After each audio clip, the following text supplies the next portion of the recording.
आप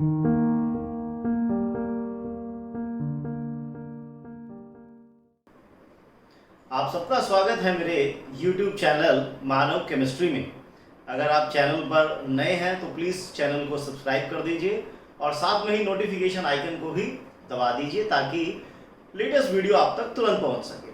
तो बच्चों, आज की वीडियो का टॉपिक है हमारा सॉलिड स्टेट में स्ट्रक्चर एंड डेंसिटी।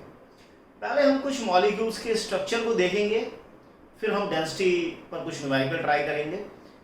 तो जिन मॉलिक्यूल्स के स्ट्रक्चर हमें ट्राई करने हैं, जिनके डिस्कस करने हैं, उनमें सबसे इंपॉर्टेंट है सोडियम क्लोराइड। फिर हम जिंक सल्फाइड की भी बात करेंगे, सीजियम क्लोराइड की बात करेंगे, calcium fluoride and sodium oxide. देखिए, मेनली ये 5 स्ट्रक्चर हैं जिसे आप ए बी कैटेगरी कह सकते हैं, A plus B minus. It is also AB, A2 plus B2 minus. It is also AB, but different category है ये other than this. AB2 and this is A2B. Reverse है एक दूसरे की. This is fluoride and this is antifluoride. तो इनमें सबसे important है सोडियम क्लोराइड या सोडियम क्लोराइड जैसे जो भी स्ट्रक्चर होंगे, चाहे वो सोडियम क्लोराइड हो, पोटेशियम फ्लोराइड हो, कैल्शियम क्लोराइड हो, वो सब इसी कैटेगरी से बिलोंग करेंगे। एक एक करके हम बात करते हैं। सबसे पहले हम लेते हैं सोडियम क्लोराइड, जिसको हम रॉक सॉल्ट स्ट्रक्चर भी कहते हैं। तो एक बार जरा इसका स्ट्रक्चर ड्रॉ करते हैं डिपेंडिंग अपॉन द अरेंजमेंट की कौन सा आयन कहां पर अरेंज है, उसके बिहाफ पर हम इसका स्ट्रक्चर ड्रॉ कर पाएंगे। वॉइड्स की कैलकुलेशन देखेंगे, कितने वॉइड्स किस हिसाब से ऑक्यूपाई हैं, फॉर्मूला क्या होगा, Z क्या होगा। देखिए, क्लोराइड की जो अरेंजमेंट है इट इज CCP यानी क्यूबिक क्लोज पैकिंग, यानी पूरा का पूरा जो स्पेस लैटिस है it is formed by chloride. Generally क्योंकि एनायन का साइज बड़ा होता है तो एनायन ही पूरी की पूरी क्रिस्टल को फॉर्मेशन करता है और कैटायन उस क्रिस्टल्स में कुछ वॉइड्स को ट्रैप कर लेता है। तो यहाँ पर सोडियम की क्या अरेंजमेंट है, देखिए सोडियम क्या करता है, 100% ऑक्टाहेड्रल वॉइड को ऑक्यूपाइड करता है। 100% octahedral voids are occupied by sodium. इसको बहुत समझने का बहुत सिंपल तरीका है, फॉर्मूले को देखिए जरा एक बार, जितने क्लोराइड हैं उतने सोडियम। अब क्लोराइड क्योंकि CCP में है तो क्लोराइड का मतलब CCP मतलब FCC अरेंजमेंट। एक कॉर्नर पर इतने, 8 कॉर्नर पर इतना, एक फेस पर इतना तो 6 फेसेस पर इतना, यानी टोटल क्लोराइड है 4। तो इसका मतलब जितने ऑक्टा हो, जितने आयंस होंगे उतने ही ऑक्टा होंगी और उसकी डबल टेट्रा। अब फॉर्मूला देखकर एक बात का अंदाजा लगा सकते हैं कि जितने क्लोराइड हैं उतने ही सोडियम होने चाहिए। अगर 4 क्लोराइड है तो 4 सोडियम होंगे, तो या तो वो 100% ऑक्टा को ऑक्यूपाई करेगा या 150% टेट्रा। तो यहाँ पर जो केस बनता है वो 100% ऑक्टा का बनता है। तो सोडियम कितने हो गए, क्योंकि सारे के सारे ऑक्टा ऑक्यूपाई हो गए हैं तो 4। इसका मतलब 4 सोडियम 4 क्लोराइड, तो 4 कैटायन 4 अनायन, तो Z हो गया 4। मतलब कि एक यूनिट सेल में सोडियम क्लोराइड का जो एक यूनिट सेल होगा, there are 4 molecules of sodium chloride और सिंपलेस्ट फॉर्मूला क्या होगा, NaCl। जरा इसको एक बार स्ट्रक्चर में ड्रॉ करके देखते हैं कि किस तरह से इसका स्ट्रक्चर बन सकता है। क्लोराइड है CCP अरेंजमेंट में, एक बहुत ही सुंदर और सुशील स्ट्रक्चर की तरफ बढ़ते हैं। निहायत ही मनमोहक स्ट्रक्चर होना चाहिए। देखिए, ये तो बना दिया हमने क्यूब। जब तक स्वाद नहीं आए तब तक ढंग से बनाए। फिर टेढ़ा हो गया यार, बहुत ही। हाँ, ये हुई ना बात, ये भी थोड़ा टेढ़ा सा लग रहा है।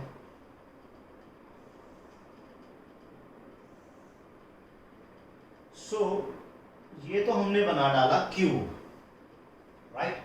ऐसा करते हैं, क्लोराइड को सर्कल से रिप्रेजेंट कर लेते हैं और सोडियम को एक काम करते हैं, डार्क सर्कल से रिप्रेजेंट कर लेते हैं।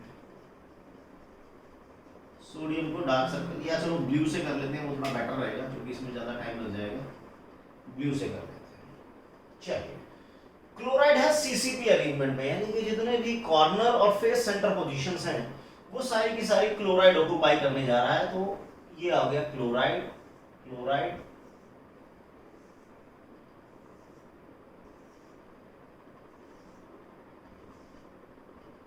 राइट।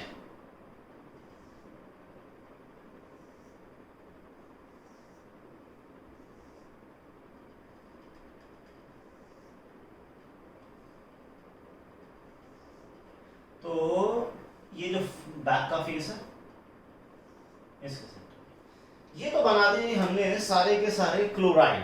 अब हमें बात करनी है सोडियम की। अब सोडियम को हम ब्लू सर्कल से रिप्रेजेंट करने जा रहे हैं, वो है ऑक्टा पे। ऑक्टा दो जगह होती है, एक होती है बॉडी सेंटर पर और एक होती है एज सेंटर पर। Body centre and edge centre, तो ऐसा करते हैं, बना देते हैं, ये हो गया बॉडी एज सेंटर पर, क्योंकि 12 एजेस होती हैं। हर एज के सेंटर पर सोडियम ड्रॉ कर दीजिए, हर एज के सेंटर पर। ये तो हो गया एज सेंटर्स। और एक हम बना देते हैं बिल्कुल बीचों बीच, that is one and body centre. अब इसको जरा देखिए कि कौन कैसे कैसे आपस में कनेक्टेड है।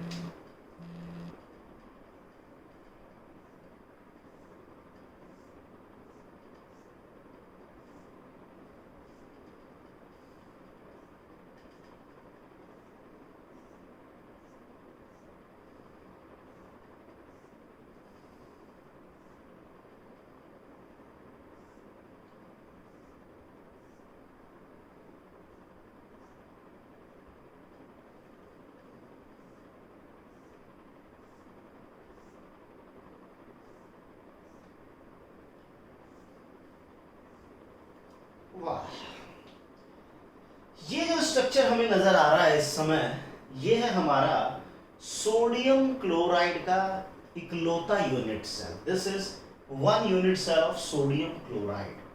और सोडियम क्लोराइड के एक यूनिट सेल में total number of ions are 8। 4 sodium, 4 chloride, so total number of ions are 8, but the molecules are 4. So Z is 4 for NaCl.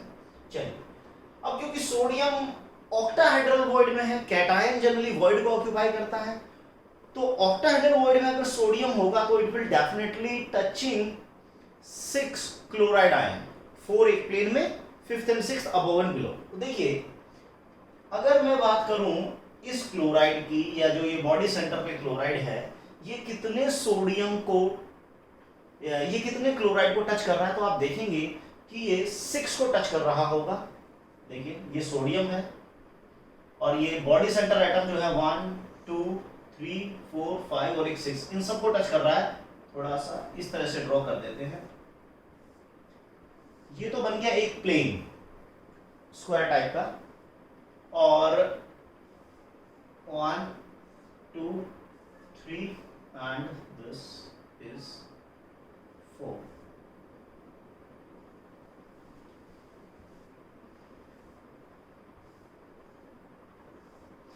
तो ये हमने बनाया है ऑक्टाहेड्रल वॉइड, और आपको इसमें ऑक्टा बिल्कुल क्लियर कट विजिबल हो रहा है कि 1 sodium ion is in direct contact with 6 chloride ion, and vice versa. उसी तरह से ही जो एक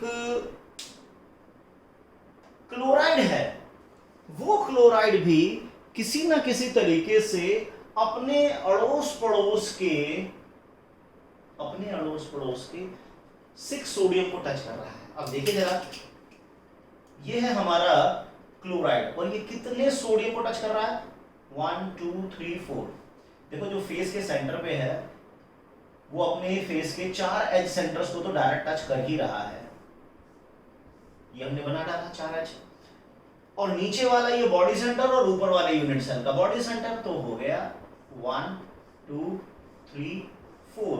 ऊपर भी होगा एक, तो 1 2 3 and क्लियर कट हमें एक ऑक्टाहेड्रल वॉइड नजर आ रहा है, बिल्कुल क्लियर कट एक ऑक्टाहेड्रल वॉइड नजर आ गया है। तो यहां पर अगर मैं कोऑर्डिनेशन नंबर की बात करता हूं कि कोऑर्डिनेशन नंबर कितना आ रहा है एक एटम का, तो आप देख सकेंगे कोऑर्डिनेशन नंबर, देखिए कि एक सोडियम कितने क्लोराइड को और एक क्लोराइड कितने सोडियम को टच कर रहा है। आप देखिए कि 1 sodium ion is in direct contact with 6 chloride and vice versa 1 chloride is in direct contact with 6 sodium ions. So the coordination number of cation to anion and vice versa, it is 6:6. लेकिन ये तो दूर दूर दिखा दिए गए हैं, इतनी दूर दूर तो होते नहीं ना, सॉलिड में तो बिल्कुल क्लोज पैकिंग होती है। अब आप देखिए कि suppose this is the side of unit cell A is the side of unit cell, this is the radius of anion, this is cation, and this is again anion। तो यहां से लेकर अगर मैं यहां तक निकालता हूं A इज इक्वल टू, तो रेडियस एनायन, यहां भी रेडियस एनायन और 2 बार रेडियस कैटायन, तो twice radius anion plus twice radius cation, 2 common ले लीजिए, radius of cation plus radius of anion, this is called inter ionic distance, it is also called D, inter ionic distance, तो twice of inter ionic distance, तो A is equal to 2D। In case of rock salt structure, जिन भी compound का structure rock salt type के जैसा होगा, sodium chloride type जैसा होगा, उसमें the relationship between edge length and the inter ionic distance, it is A equals to 2D। देखिए यहां पर मैं एक बार को दोबारा रिपीट कर देता हूं कि chloride ion is in CCP arrangement, CCP का मतलब FCC यूनिट सेल से होता है, जिसमें atoms are placed at the corner as well as face centre. तो हमने क्लोराइड को सर्कल से डिनोट किया है, ब्लैक सर्कल से, सोडियम को हमने ब्लू सर्कल से डिनोट किया, तो जितने भी कॉर्नर और फेस सेंटर पोजीशन थी all are occupied by chloride ion. और क्योंकि CCP अरेंजमेंट में जितने आयंस होते हैं उतनी ही ऑक्टा और उसकी डबल टेट्रा होती है, फार्मूला कहता है कि जितने क्लोराइड हैं उतने ही सोडियम होने चाहिए, तो अगर 4 क्लोराइड है तो there should be 4 octa, so that तो 4 सोडियम आयन, तो चलो टेट्रा में तो है नहीं, तो 4 सोडियम और 4 chloride, so the number of molecule per unit cell that is Z, it is 4 for NaCl type molecules. तो सिंपल फार्मूला हमारा NaCl आ गया। रेशियो हमने देखा कि एक कैटायन कितने आयन को टच कर रहा है, 6, वाइस वर्सा एक कैटायन भी 6 कैटायन को टच कर रहा है। फिर हमने एक रिलेशन ड्राइव किया between the A and R, A is the side of the unit cell and R is the radius of ions involved। तो यहाँ पर क्योंकि ये हेटेरोएटॉमिक है, कैटायन भी इन्वॉल्व है, एनायन भी इन्वॉल्व है, तो A यहाँ तक हमने लिया, उसमें एनायन क्योंकि कॉर्नर पर एनायन क्लोराइड है और बीच में छोटू हमारा कैटायन है। इसको इस तरह से भी रिप्रेजेंट कर सकते हैं कि ये अगर साइड है तो ये क्लोराइड है, ये भी क्लोराइड है और बीच में ये छोटू हमारा सोडियम है। तो रेडियस क्लोराइड और डायमीटर ऑफ सोडियम आयन, तो ये हमारा 2 बार क्लोराइड की रेडियस आ गई, 2 बार सोडियम की रेडियस आ गई है, 2 कॉमन ले लिया, cation anion, this is called inter ionic distance. 2 ions के बीच का distance, this is called inter ionic distance. So it is all about the structure of NaCl। Sodium chloride का structure किस तरह का था वो हमने देख लिया, उसमें क्या क्या चीजें इंपॉर्टेंट आ रही थी वो भी हमने डिस्कस कर ली हैं। तो अब हम बात करते हैं जरा जिंक सल्फाइड की। इसमें स्ट्रक्चर तो नहीं बनाएंगे, उसकी जरूरत भी नहीं पड़ेगी हमें, जो भी इंपॉर्टेंट बातें हैं वो हम जान लेते हैं जिंक सल्फाइड की। देखिए जैसे जिंक सल्फाइड में क्योंकि जनरली जो आयंस होते हैं, एनायन होते हैं, वो बड़े होते हैं और बड़े आयन जनरली पूरा का पूरा लैटिस बनाते हैं। CCP अरेंजमेंट जनरली एनायन बनाएगा, तो सल्फाइड आयन तो यहाँ CCP अरेंजमेंट में हो ही गया। CCP का मतलब FCC, यानी जितने भी कॉर्नर हैं और फेस सेंटर पोजीशन है सारी की सारी कौन ऑक्युपाई करेगा, सल्फाइड। तो 1/8 × 8 ये तो कॉर्नर पर आ गया, एक फेस के सेंटर पे हाफ, तो 6 फेस के सेंटर पे, तो टोटल नंबर ऑफ आयंस हो गए 4। तो जितने आयन होंगे उतनी ही ऑक्टा होंगी और उसकी डबल टेट्रा होंगी। अब आप देखिए जितना सल्फाइड है उतना ही जिंक होना चाहिए, जितने हमारे सल्फाइड है उतने ही जिंक होने चाहिए, फार्मूला तो ये कह रहा है। तो अगर 4 हमारे पास सल्फाइड है तो 4 ही हमारे पास जिंक आयन होने चाहिए। तो इसका मतलब क्या, इसको भी 100% ऑक्टा कर दें, तो फिर 100% ऑक्टा करेंगे तो अलग से पढ़ने की जरूरत ही क्या है, ये तो सेम कैटेगरी हो जाएगी, बट ये डिफरेंट कैटेगरी है। तो इसमें ध्यान रखना है आपको कि जिंक आयन 50% टेट्रा ऑक्यूपाई करेगा। टेट्रा टोटल 8 है तो उसका 50% यानी 4 हो गया, तो जिंक भी हो गया 4, सल्फाइड भी हो गया 4, तो इसका मतलब in one unit cell of ZnS there are 4 molecule। यहां पर भी Z4 है, NaCl में भी Z4 था, लेकिन सिंपलेस्ट फॉर्मूला जब लिखेंगे तो ZnS। अब क्योंकि सल्फाइड कहां पर है, टेट्रा में, और टेट्राहेड्रल वॉइड में अगर सल्फाइड हुआ तो 4 क्लोराइड को टच करेगा, तो यहां पर जो कोऑर्डिनेशन नंबर निकल के आ रहा है, एक जिंक 4 सल्फाइड को टच करेगा, वाइस वर्सा एक सल्फाइड भी 4 जिंक को टच करेगा, क्योंकि पूरा कंपाउंड तो न्यूट्रल है, पूरे कंपाउंड की जो न्यूट्रलिटी है वो मेंटेन रहनी चाहिए। जैसे एक जिंक के अराउंड, सपोज ये जिंक आयन है 2 पॉजिटिव, तो इसके around sulphide sulphide sulphide sulphide, इस तरह से 8 यूनिट नेगेटिव चार्ज आपको दिखाई दे रहा है। तो वाइस वर्सा एक सल्फाइड भी 4 जिंक आयन को टच करता है और अपनी इलेक्ट्रिकल न्यूट्रलिटी ये पूरा का पूरा कंपाउंड मेंटेन रखता है। तो Z हमारा 4 है, कोऑर्डिनेशन नंबर 4:4 है, and this is about the arrangement of zinc and sulphide ion in case of ZnS। अब हम देख लेते हैं एक और अलग केस है सीजियम क्लोराइड का। सीजियम क्लोराइड बहुत ही सिंपल केस है।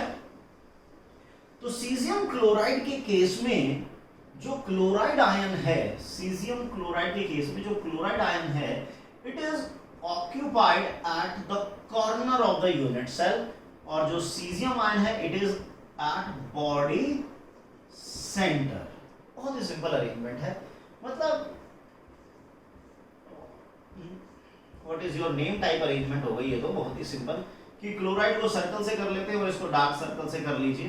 तो chloride chloride chloride chloride chloride chloride, और ये बीच में हो गए हमारे सीजियम आयन, बॉडी सेंटर पर है। तो क्लोराइड कितने हुए, कॉर्नर पर है तो 1 कॉर्नर इतना, तो 8 कॉर्नर्स पर इतना। सीजियम कितने हो गए, 1 एट बॉडी सेंटर, तो एक सीजियम एक क्लोराइड, तो Z हो गया 1। जी हाँ, ध्यान रखिएगा जितने भी मॉलिक्यूल आप पढ़ेंगे इन सबका Z4 होगा, सभी का Z4 होगा except caesium chloride, caesium bromide type में Z इज 1, क्योंकि ये कंपाउंड है, कंपाउंड में एटम नहीं चलता, कंपाउंड में मॉलिक्यूल चलता है। तो यहाँ पे एक कैटायन और एक एनायन है, तो आयन तो यहाँ पर 2 है, लेकिन मॉलिक्यूल यहाँ पर 1 है, तो Z हो गया हमारा 1। और कोऑर्डिनेशन नंबर क्या है कि एक सीजियम कितने क्लोराइड को और एक क्लोराइड कितने सीजियम को टच करेगा। तो आप देख सकते हैं कि यहाँ पर जो सीजियम है वो डायरेक्ट ही 8 के 8 क्लोराइड को टच कर रहा है, और एक क्लोराइड, ये जो 1/8 पोर्शन है वो एक सीजियम को टच कर रहा है, तो बाकी के जो 7 पोर्शन है वो 7 अलग अलग सीजियम को टच कर रहे होंगे। तो कोऑर्डिनेशन नंबर आ जाता है यहाँ पर 8:8। याद रखिएगा Z1 है सीजियम क्लोराइड या सीजियम ब्रोमाइड टाइप के मॉलिक्यूल्स के लिए, Z1 हो गया, coordination number is 8:8। Sodium chloride में भी हमने कोऑर्डिनेशन नंबर देखा था, दैट वाज 6:6, और जिंक सल्फाइड में इट वाज 4:4। तो अब हम बात करते हैं फ्लोराइड स्ट्रक्चर की। कैल्शियम फ्लोराइड, इसको फ्लोराइड स्ट्रक्चर कहा जाता है, 8B2 कैटेगरी है, और ये A2B बिल्कुल इसका रिवर्स है, तो इसको एंटी फ्लोराइड भी कहते हैं, सोडियम ऑक्साइड को एंटी फ्लोराइड। तो देख लेते हैं इसको भी, बात करते हैं कैल्शियम फ्लोराइड की। तो देखिए इसमें ध्यान देने वाली बात ये है, जो सबसे इंपॉर्टेंट बात है, जनरली एनायन पूरे स्पेस लैटिस को बनाता है जनरली, लेकिन कैल्शियम फ्लोराइड में जो पूरा का पूरा स्पेस लैटिस है वो बना रहा है कैल्शियम। This is important. तो ये तो हो गया calcium ion is in CCP arrangement. Calcium ion is in CCP arrangement, इसका मतलब है तमाम कॉर्नर्स और फेस के सेंटर्स को कौन ऑक्यूपाई कर गया, कैल्शियम आयन। तो जितने कैल्शियम आयन होंगे उतनी ही ऑक्टा होंगी और उसकी डबल टेट्रा होगी। अब फॉर्मूला देखिए, जितने कैल्शियम है उसकी डबल, जितने कैटायन है उसके डबल एनायन है, जितने कैटायन है उसके डबल एनायन कब हो सकते हैं, जब वो सारी की सारी टेट्रा ऑक्यूपाई कर ले, क्योंकि ये 5 डिफरेंट अरेंजमेंट है, इन पांचों की अरेंजमेंट सबसे अलग अलग होगी। तो fluoride ion occupy 100% tetra, 100% tetra को ऑक्यूपाई कर लिया है। यानी कितने फ्लोराइड हो गए? 8। अब देखिए 4 है कैल्शियम, 1 2 3 एंड 4, 4 कैल्शियम है और फ्लोराइड हो गए 8, 1 2 3 4 5 6 7 8। तो ये बन गया एक मॉलिक्यूल, दूसरा मॉलिक्यूल, तीसरा, चौथा। तो मॉलिक्यूल तो यहां पर भी 4 ही बन रहे हैं ना। आयन बेशक ज्यादा हो, 4 कैल्शियम और 8 फ्लोराइड, आयन तो 12 है लेकिन मॉलिक्यूल 4 है। रेशियो की बात करते हैं, कोऑर्डिनेशन नंबर की बात करते हैं कि एक कैल्शियम कितने फ्लोराइड को और एक फ्लोराइड कितने कैल्शियम को टच करेगा। देखिए फ्लोराइड कहां पर है? टेट्रा में। तो जो भी टेट्राहेड्रल बॉडी में होगा वो तो 4 को टच करेगा। तो फ्लोराइड जो है it is in direct contact with fluoride is in, क्योंकि टेट्राहेड्रल में तो वो 4 कैल्शियम को टच करेगा। यानी कि फ्लोराइड के अराउंड पॉजिटिव चार्ज कितना होना चाहिए? क्योंकि वो 4 कैल्शियम आयन को टच कर रहा है तो 2 2 2 2 8 हो गया। इसी प्रकार से एक कैल्शियम के अराउंड कितने फ्लोराइड होने चाहिए ताकि न्यूट्रलिटी मेंटेन रहे? एक कैल्शियम के अराउंड 8 फ्लोराइड होंगे, -8 का चार्ज होगा, तभी तो न्यूट्रल रहेगा। क्योंकि एक फ्लोराइड के अराउंड 8 यूनिट पॉजिटिव है तो एक कैल्शियम के अराउंड 8 यूनिट नेगेटिव होगा, तो ये न्यूट्रलिटी मेंटेन रहेगी। तो कोऑर्डिनेशन नंबर आ गया है 8:4। इजी है। अगर हम इस अरेंजमेंट को एग्जैक्टली रिवर्स कर दें तो वो सोडियम ऑक्साइड की अरेंजमेंट बन जाती है, जिसे हम क्या कहते हैं? जिसे हम एंटी फ्लोराइड स्ट्रक्चर कहते हैं। एंटी फ्लोराइड स्ट्रक्चर, क्योंकि ये है हमारा फ्लोराइड स्ट्रक्चर और फ्लोराइड से बिल्कुल रिवर्स हो गया तो एंटी फ्लोराइड। मतलब यहां पर जो काम कैटायन करेगा यहां पर वो एनायन करेगा, यहां पर जो अरेंजमेंट एनायन की होगी यहां पर वही अरेंजमेंट कैटायन की होगी। सब कुछ एग्जैक्टली रिवर्स हो गया है, इसीलिए फ्लोराइड से नाम क्या हो गया है? एंटी फ्लोराइड हो गया है। देखिए जरा, सोडियम ऑक्साइड, तो इसमें जो ऑक्साइड आयन है it is in CCP arrangement, यानी कि कॉर्नर और तमाम फेस के सेंटर्स को ऑक्यूपाई कर लिया है ऑक्साइड ने। कितनी ऑक्टा हुई? जितने आयन उतनी ऑक्टा, जितने आयन उसकी डबल टेट्रा। अब आप देखिए फॉर्मूला कहता है कि एक अगर ऑक्सीजन है तो उसके डबल, एक ऑक्सीजन है तो डबल सोडियम है, 2 ऑक्सीजन होंगे तो 4 सोडियम होंगे। तो ऑक्सीजन अगर 4 है तो सोडियम 8 होंगे, तो इसका मतलब जो सोडियम आयन है वो 100% टेट्रा को ऑक्यूपाई कर रहा है। यानी कि कितने सोडियम आयन आ गए? 8। तो फॉर्मूला बन जाएगा Na8O4। तो सिंपल कर दीजिए Na2O4। तो यहां पर भी Z आ गया हमारा 4, 2 कैटायन और 1 आयन मिलाकर एक मॉलिक्यूल बनेगा। और रेशियो सोडियम टू ऑक्साइड, अब देखिए सोडियम क्योंकि टेट्रा में है तो वो कितने ऑक्सीजन को टच कर रहा होगा? तो कोऑर्डिनेशन अगर हम देखें तो एक सोडियम कितने ऑक्साइड को एंड एक ऑक्साइड कितने सोडियम को टच कर रहा है? तो सोडियम क्योंकि टेट्रा में है, टेट्रा का मतलब एक सोडियम 4 ऑक्सीजन को टच करेगा, तो वाइस वर्सा एक ऑक्सीजन 8 सोडियम को टच करेगा, जो बिल्कुल 4:8 वहां था और 8:4 था पहले, अब यहाँ पर 4:8 हो गया, बिल्कुल रिवर्स हो गया, तभी तो नाम है एंटी फ्लोराइड स्ट्रक्चर। तो ये हमारी बातें हुई तमाम रिलेटेड टू स्ट्रक्चर। अब स्ट्रक्चर के बाद हम आगे बढ़ते हैं और अपना नया टॉपिक लेते हैं डेंसिटी ऑफ यूनिट सेल, जिसमें टोटली न्यूमेरिकल पोर्शन है। इजीली हो जाएगा, ऐसी कोई दिक्कत नहीं है उसमें, बस हमें कुछ बेसिक बातों के बारे में पता होना चाहिए। तो डेंसिटी ऑफ यूनिट सेल, देखिए किसी भी मॉलिक्यूल की जब हम या किसी भी सब्सटेंस की जब हम डेंसिटी की बात करते हैं तो हमें क्या चीजें पता होनी चाहिए? डेंसिटी ऑफ यूनिट सेल का मतलब हो गया it is denoted by D, mass of unit cell mass of unit cell upon volume of unit cell, mass of unit cell and volume of unit cell. Unit cell का mass क्या है और unit cell की volume क्या है। अब unit cell तो atom से मिलकर ही बना है ना, चाहे वो सिंपल हो, एफसीसी हो, बीसीसी हो, एचसीपी हो, जो भी हो, बना तो वो एटम से मिलकर ही है। तो जैसे सिंपल क्यूबिक है, एफसीसी है या बीसीसी है, इसमें a इक्वल टू 2r है, इसमें a equals to 2√2r and इसमें √3a equals to 4r, z equals to 1, z equals to 4, z equals to 2 in case of FCC, BCC and simple cubic. तो mass of unit cell मैंने बताया कि कहीं तो एक एटम है, कहीं 4 एटम है, कहीं 2 एटम है। कुल मिलाकर ये कहा जा सकता है कि यूनिट सेल बेसिकली एटम से मिलकर बनता है। तो एटम्स का मास ही यूनिट सेल का मास होगा। इसका मतलब क्या हुआ? इसका मतलब ये हुआ जैसे एल्यूमिनियम है, तो एल्यूमिनियम के एक एटम का मास क्या होगा? 27 ग्राम। तो एक एटम का मास नहीं होता, ये तो एक मोल का मास है, एवोगैड्रो एटम का मास है। मैग्नीशियम की बात करूं 24 gram, this is not the mass of one magnesium atom, नहीं, ये तो इसका मोलर मास है, एक मोल का मास है, एवोगैड्रो एटम्स का मास है। तो एक एटम का मास कैसे निकालें? मास of one atom that is mass upon Avogadro. Molar mass को अगर आप एवोगैड्रो से डिवाइड कर देंगे तो वो एक एटम का मास आएगा। अब मुझे पता है कि एक मार्कर अगर 10 रुपीज का है तो 5 मार्कर 50 के होंगे, मल्टीप्लाई कर दिया। एक एटम का मास अगर इतना है तो आपके पास चाहे 2 एटम का, 4 एटम का, 5, जितने भी एटम का मास निकालना निकाल लीजिए।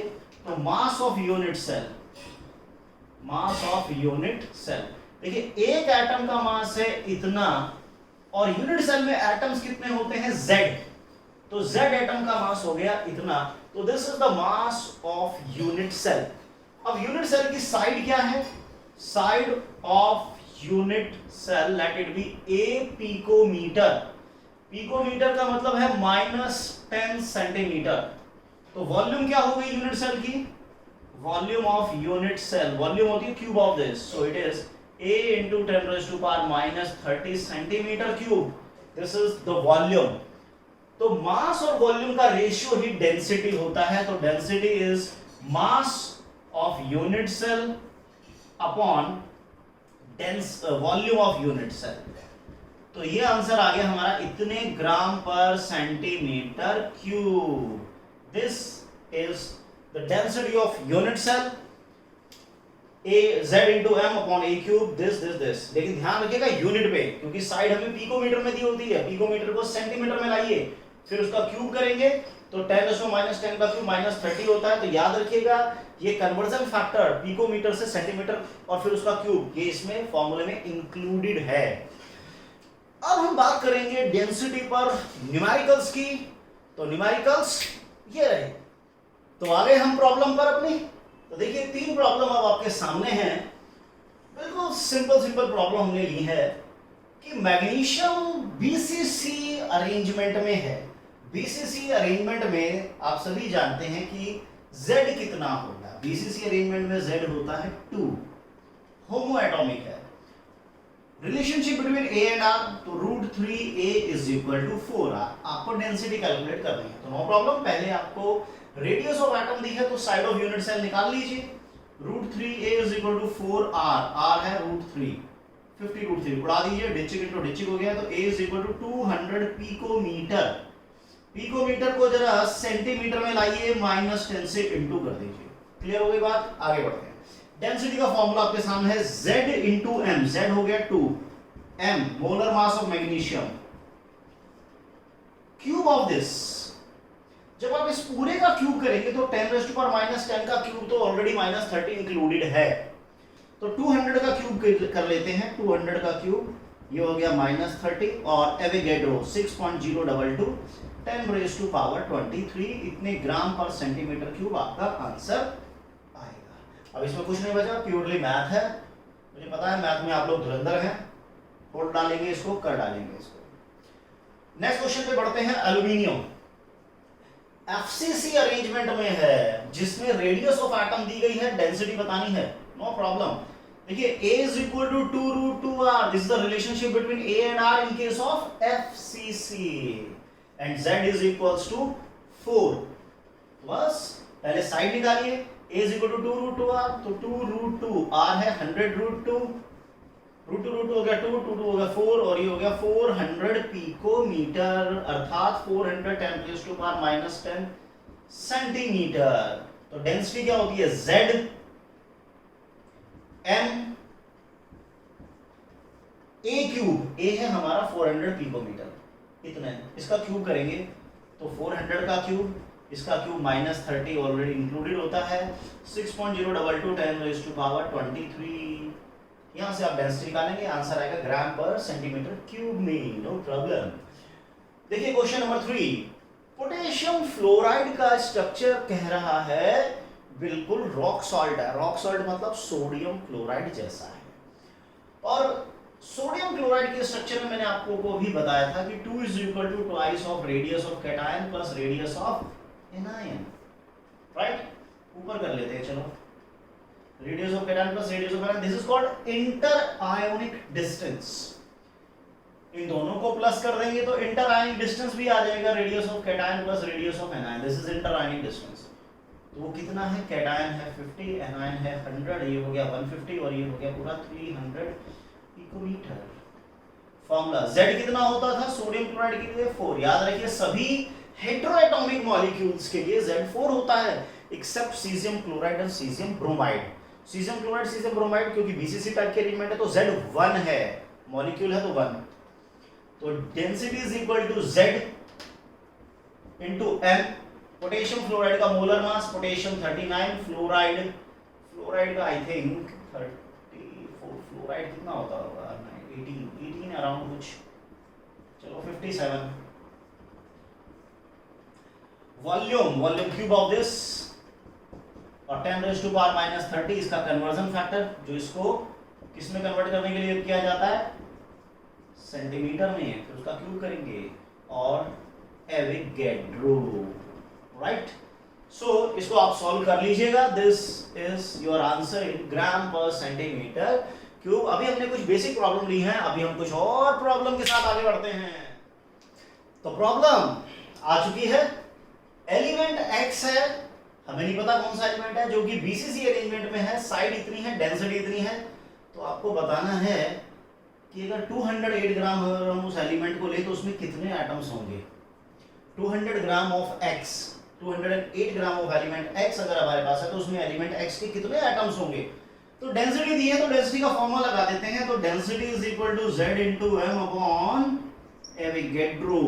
एवोगैड्रो इधर आता है 10 raised to power minus 30 cube into this much. तो जो हमें गिवन है वो हम रख देते हैं, जो गिवन नहीं है वो हम निकाल ही लेंगे. डेंसिटी कितनी है? 7.2. No problem. Z क्या है? BCC, तो Z हो गया 2. मोलर मास गिवन नहीं है. A कितना है? 288. ये आ गया 288 पूरे का क्यूब. पिकोमीटर से सेंटीमीटर बनाएंगे, उसका क्यूब करेंगे माइनस 30. और एवोगैड्रो तो आप जानते हैं बचपन से इतना ही होता है. इसको सॉल्व करके आप मोलर मास निकाल पाएंगे. चलो कर लीजिए आप सॉल्व. ये आ जाएगा नियरली 52 ग्राम रफली मोलर मास. देखो मोलर मास क्या है? एक मोल का मास. एक मोल का मतलब होता है एवोगैड्रो एटम्स का मास है ये. इसका मतलब इतने एटम्स अगर x के हैं, इतने एटम्स ऑफ x, तो उनका मास है 52 ग्राम. तो 1 एटम का मास कितना होगा? 52 अपॉन, ओहो उल्टा कर गया. No problem. देखो ये एवोगैड्रो एटम का मास है, यानी 52 ग्राम में कितने एटम्स हैं? 52 ग्राम में इतने एटम्स हैं. तो 1 ग्राम में कितने हुए? 1 ग्राम ऑफ x में इतने एटम्स हुए. तो 208 ग्राम में कितने होंगे? 208 ग्राम में इतने एटम्स होंगे. यही तो हमें कैलकुलेट करना था कि 208 ग्राम एलिमेंट x में कितने एटम होंगे? इतने एटम होंगे. ये आप सॉल्व कर लीजिएगा. नियर अबाउट आप देख ही रहे हैं 4 टाइम्स आ जाएगा. 4 एवोगैड्रो के आसपास रहने में ये आ रहा है. देखिए अगला क्वेश्चन बहुत ही मजेदार और बहुत ही बढ़िया क्वेश्चन है, बहुत ही उम्दा क्वेश्चन है. कॉपर एक एलिमेंट है और कॉपर एटम की रेडियस दी गई है, राइट, डेंसिटी भी दी गई है, मोलर मास निकालना है, मोलर मास भी दिया हुआ, सॉरी, हमें बताना है what type of unit cell it is, किस तरह का यूनिट सेल है, सिंपल है, एफसीसी है, बीसीसी है।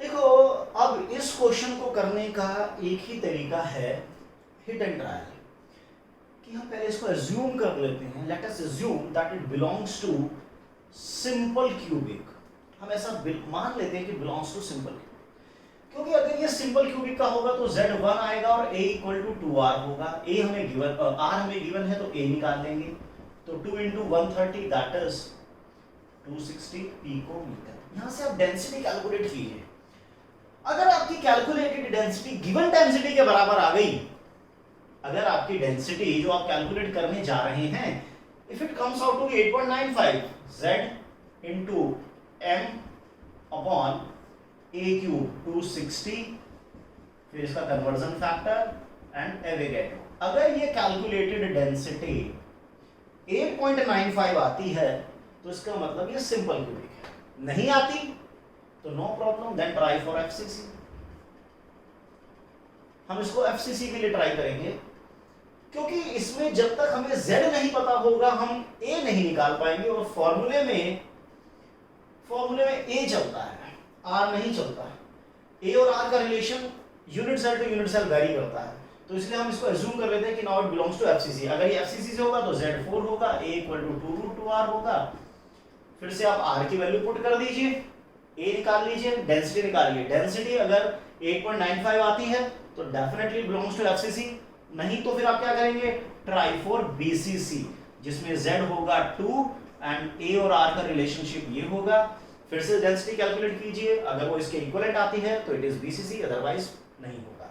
वैसे आंसर आपका एफसीसी में आ जाता है, copper is an FCC arrangement, यानी जो आपकी कैलकुलेटेड डेंसिटी होगी वो आपकी थ्योरेटिकल या जो गिवन डेंसिटी है उसके एग्जैक्टली इक्वल आएगी। सो अब ये टॉपिक अपना कवर अप होता है, जिसमें अब तक हमने क्या क्या किया मैं उसको फटाफट रिकैप कर देता हूँ। सबसे पहले हमने 5 टाइप के डिफरेंट स्ट्रक्चर को कंसीडर किया था। पहला था रॉक सॉल्ट स्ट्रक्चर, जिसमें सोडियम क्लोराइड का स्ट्रक्चर था, या सोडियम फ्लोराइड भी हो सकता है, पोटेशियम फ्लोराइड भी हो सकता है, पोटेशियम क्लोराइड भी हो सकता है, अलग अलग तरह के स्ट्रक्चर्स में पॉसिबल है, जिसमें सभी मॉलिक्यूल्स में Z4 था except caesium chloride, caesium bromide में Z1 था। A और D में हम रिलेशन देखा था सोडियम क्लोराइड या रॉक सॉल्ट स्ट्रक्चर में कि A equal to twice of D, यानी कि A is equal to twice of inter ionic distance होता है सोडियम क्लोराइड टाइप के मॉलिक्यूल्स में। फिर हमने बात की थी ZnS की, कि जिसमें एनायन जो था वो CCP अरेंजमेंट में था, और जो जिंक आयन था वो 50% टेट्रा को ऑक्युपाई करता था, Z4 था। हमने सभी मॉलिक्यूल के लिए डिस्कस किया। देन हमने कोऑर्डिनेशन नंबर भी वगैरह देखा, Z हमने सबका देखा, और फिर हम आगे बात डेंसिटी पर न्यूमेरिकल हमने अलग अलग तरह के न्यूमेरिकल्स हमने ट्राई किए। तो दोस्तों अगर आपको ये वीडियो पसंद आया है तो वीडियो को लाइक कीजिए, चैनल को प्लीज सब्सक्राइब कीजिए, और अपने तमाम फ्रेंड सर्कल्स में वीडियो को शेयर कीजिए। आपकी जो भी प्रॉब्लम है वो कमेंट बॉक्स में आप डालिए, वो आपको 100% सॉल्व करके दी जाएगी। और दोस्तों एक चीज का जो मुझे बहुत ज्यादा इंतजार रहता है वो है आपके पॉजिटिव कमेंट्स का। आपको जो भी इस वीडियो में सबसे बेस्ट पार्ट लगा हो वो प्लीज जरूर कमेंट सेक्शन में बताइए, क्योंकि आपके पॉजिटिव कमेंट ही मोटिवेशन का काम करते हैं, बहुत ज्यादा मोटिवेशन का काम करते हैं, जिससे मैं और बेहतर वीडियो आपके लिए लगातार बनाता रहूं। थैंक यू वेरी मच, पढ़ते रहिए।